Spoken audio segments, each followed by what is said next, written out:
Hey guys, welcome back to Andy's Dinosaur Reviews, and today we are back with another brand new Mattel Jurassic World figure to check out. This time we've got ourselves an epic attack Baryonyx, and this one is unquestionably the largest Baryonyx that we have had from Mattel so far. This thing definitely has a very large, very impressive size to it. I'm pretty sure this figure is basically what's going to take over for the Carnotaurus that is at Walmart currently. I would think that this guy is probably going to hop in the Carnotaurus' spot because the Carnotaurus currently is on clearance. So if you have been waiting to get that Epic Attack Carnotaurus, now is as good a time as any because I would imagine it's headed for retirement at this point. So make sure you grab the Carno from Walmart if you want it. But again, this Baryonyx is similar in size to the Carnotaurus, so that should give you a pretty good idea of the fact that it's quite large. It also looks really cool overall, except for, in typical Mattel fashion, we don't have paintwork out onto the tail, but the tail itself is the biggest problem, I think, for this figure. Don't even consider the fact that the head is pretty big, like definitely bigger than it should be.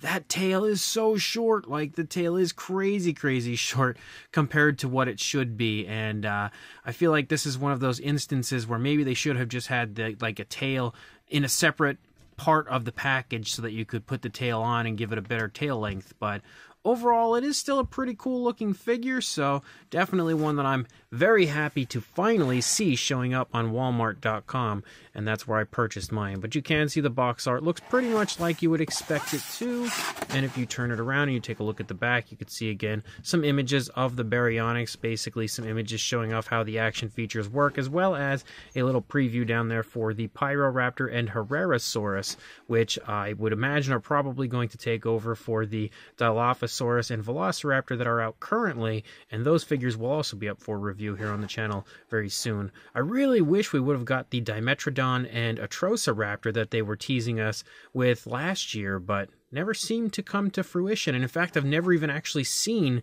those figures at all. Normally we see like a preview of the figure, but I think we only had seen basically like renders for it. Like we never actually saw even a prototype, if I can recall. I could be wrong though, but definitely again a pretty fun looking Baryonyx, so let's pop it out of the box and check it out.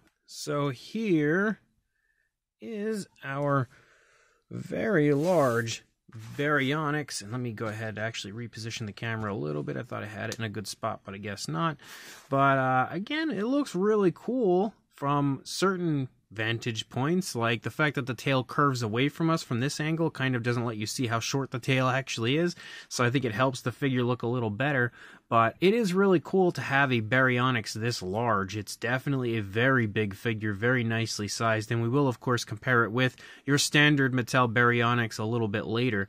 But another thing that I can see on this one that is a major improvement over previous figures would be the teeth. This definitely has those updated teeth Mattel has been using lately, and I've been loving every second of that because I think the teeth just look so much better now with those actual, like, genuinely sharp looking teeth, although they are a very soft material, like a soft rubber, so they aren't sharp, but they look sharp, which is good. But overall, it looks pretty fun, so let's jump to a closer look and check it out from there. So starting up here at the head sculpt of the Baryonyx, you can see it looks really quite nice on top of the very nice sculpt work you can see again when it comes to like the scale detail, which does look really good, really impressive.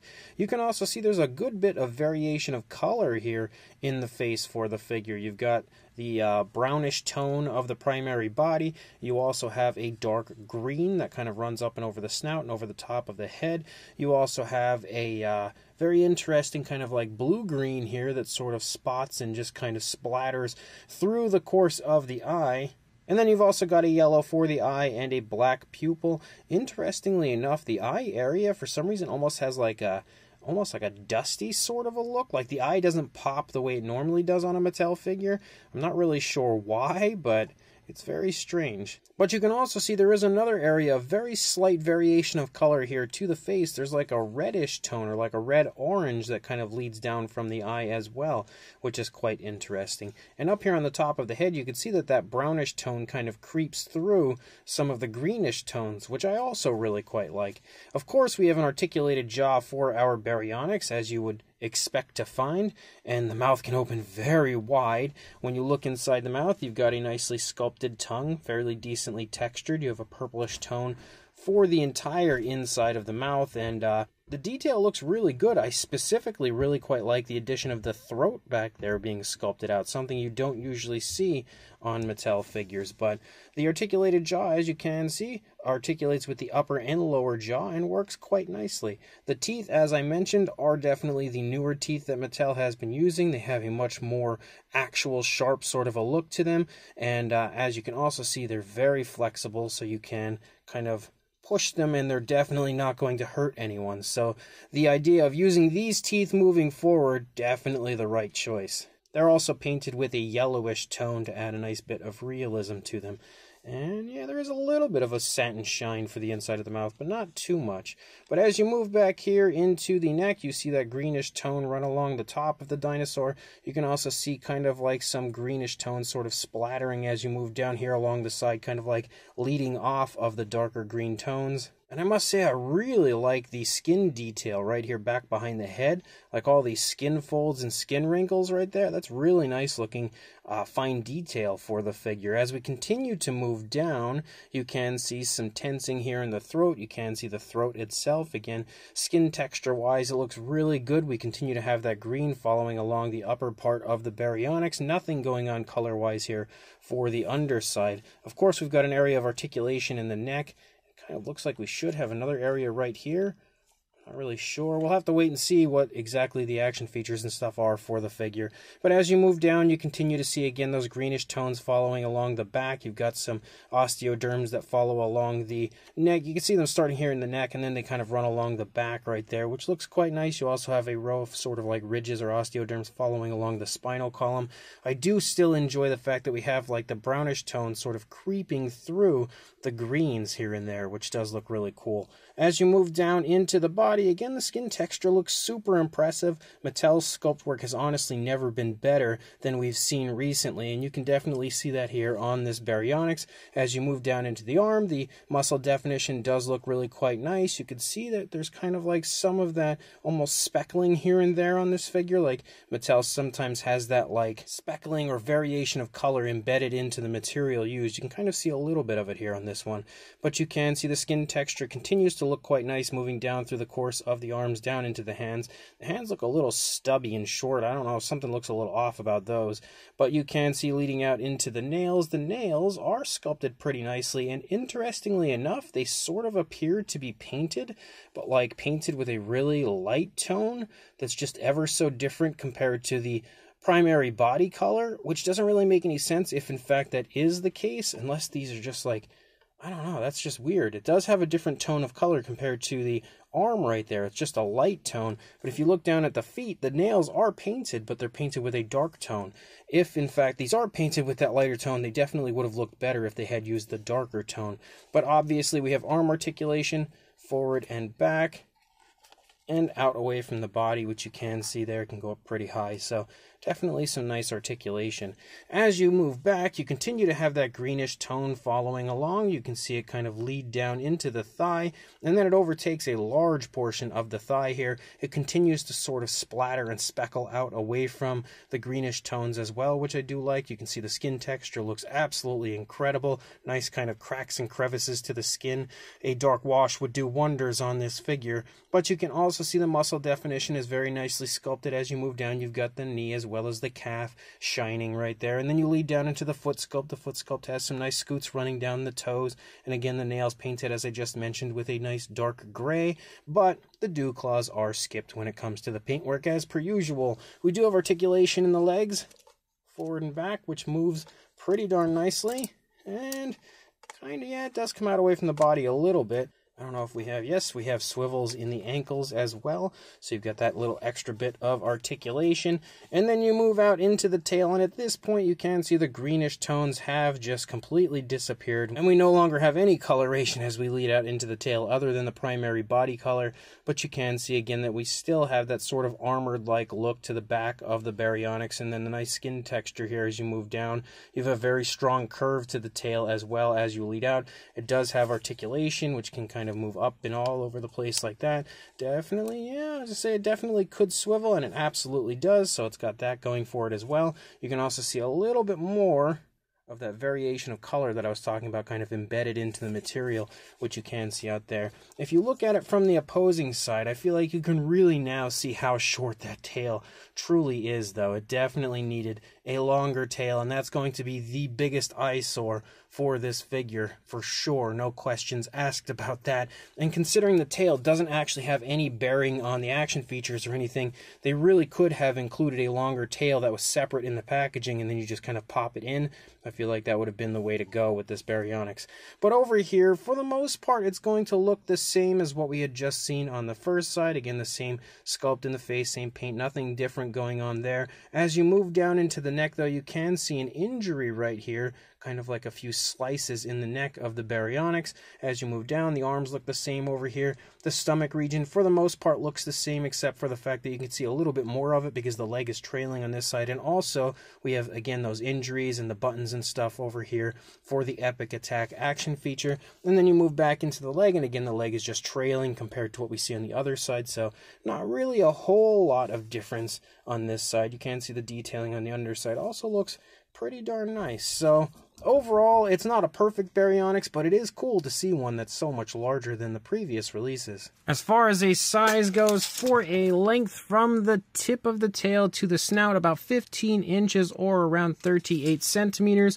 And then height-wise, you are looking at just under 7.5 inches or 19 centimeters. For a size comparison, there is Mr. Papo T-Rex, the Attack Pack Colovosaurus, Robert Muldoon, and the Collect A Human Being, and for the first time in the Jurassic franchise, our T-Rex can almost stand under the neck of the Baryonyx. You can see that Baryonyx is massive in comparison to all these other figures here next to it. We've also got ourselves a Mattel Velociraptor and Dilophosaurus, again further showing you how large this Baryonyx is. And now the comparison that I feel like is most significant. Here is your standard-sized version of a Baryonyx from Mattel next to the Epic Attack version. And you can see a gigantic difference between these two. The head of the newer Baryonyx is massive in comparison to the head of the older Baryonyx. And if we actually turn the bigger one here around and kind of put them next to each other,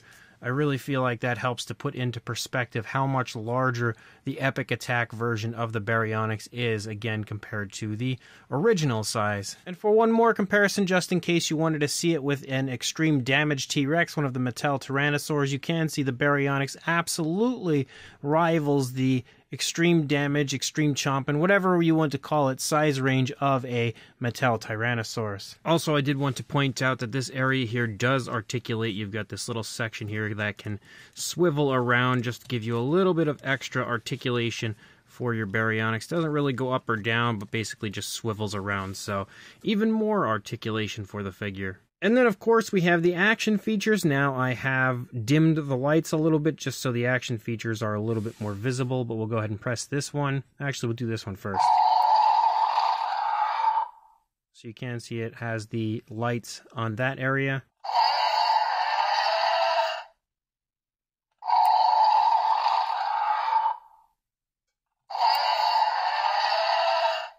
Give you an idea of the sounds and stuff. And then we also have this button here. So as you can see, the injuries up here actually light up now, and also the jaw snaps and the head turns. And you've got different noises for that area.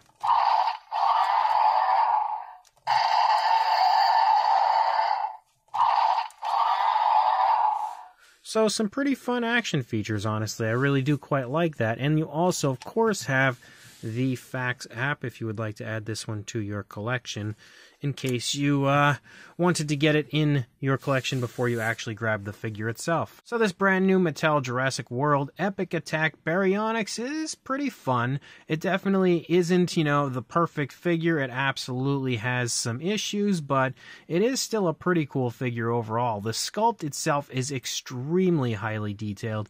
Definitely one of the nicest Baryonyx that we have had when it comes to the fine detail aspect, especially when you look in that head sculpt. The scale detail is just just so impressive in the head sculpt. It's so vibrant. But overall, I feel like it definitely has a really, really nice look to it. And again, really nice fine detail. The problems with the sculpt for me would be the fact that the head is definitely, too big. It's obviously too large. That's not that big of a deal for me, but it is absolutely a bit awkward looking because the head is so big.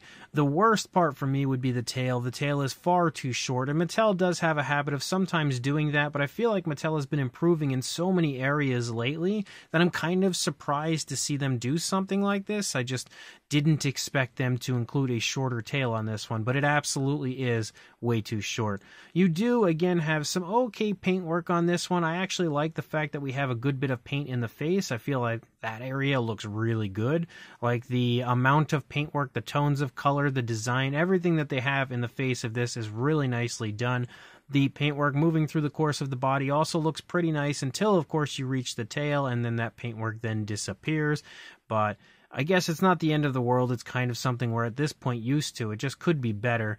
The nails being painted is definitely a plus. I, of course, would have liked to have seen the dew claws painted, but the fact that the nails on the hands sort of look like maybe they're painted or maybe they're not is a little confusing to me, but either way, it does have some painted nails, and it looks nice in that area at least. It does have some pretty fun action features as well. Again, the epic attack feature, in my opinion, is always pretty fun, and it always works really nicely. Mattel's definitely good at giving their dinosaurs that action feature and coming up with new ways to kind of give us variants of the action feature, like this one with the injury occurring in the neck, and also the turn and biting action feature that it has going on. So again, pretty fun when it comes to that. Some fairly decent and fairly smooth articulation on top of everything, and of course the fact that it is gigantic compared to the other Baryonyx is really cool.